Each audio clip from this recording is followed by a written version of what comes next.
जैसे कि हम पुरातन समय से ही संघ में रहे, संघ में रह करके सारी समस्याएं हल करते थे और वो संघ की ही देन है कि हमारी संस्कृति गौरवमयी बनी, हमारी सभ्यता गौरवमयी रही, विशाल सभ्यता बनी।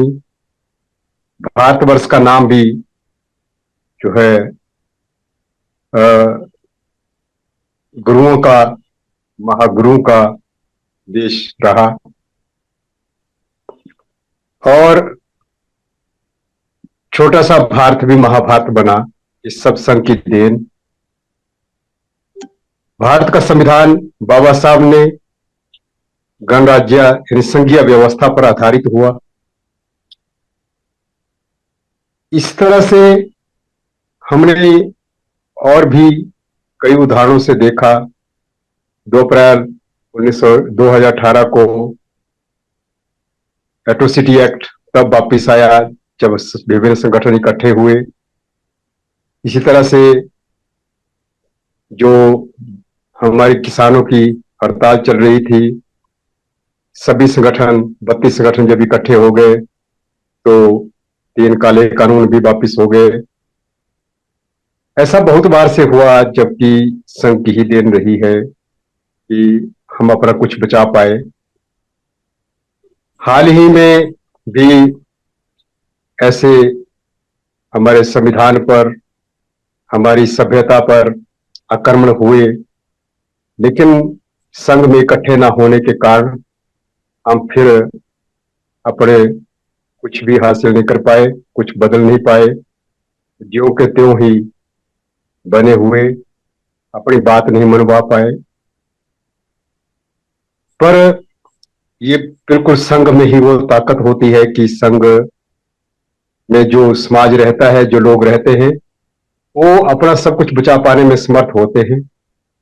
यदि बिखरे बिखरे संगठनों में होते हैं तो आज तक का ना तो हमारे संविधान पर कोई आफत आई होती, न हमारे अधिकार गए होते, हमारा व्यापार भी बचा होता, हमारी शिक्षा भी बची होती, हमारी सामाजिक व्यवस्था भी मजबूत हुई होती। लेकिन ऐसा कुछ नहीं हुआ। आज अति आवश्यक है कि समूह लोग संघ में आए, संघ में जुड़ जाए, संघ के नियमों का पालन करें, तो संघ में वो ताकत है कि अपना सब कुछ बचा लेगा, व्यापार भी बचाएगा, अपना शिक्षा भी बचाएगा, बच्चों को बचाएगा, आपका अपना विकसित हो पाएगा, सुरक्षित हो पाएगा। संघ में रहने वाला समाज ही सुरक्षित होता है। और जो संघ में नहीं होते, चाहे वो जंगली जानवर हो, चाहे मनुष्य हो, मनुष्य का कोई वर्ग हो, चाहे वो डाकू हो, चाहे वो कोई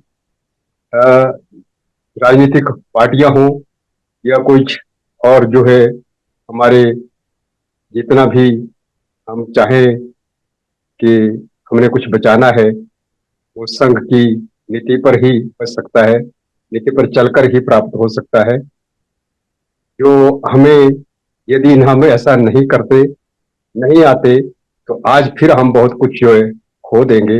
ये बिल्कुल जो है निश्चित है। इसलिए हमें संघ का पालन करते हुए संघ में आए, संघ में जुड़े, संघ को सलाम करें, संघ को वाहिगुरु करें। संघं नमामि, संघं नमामि, संघं नमामि।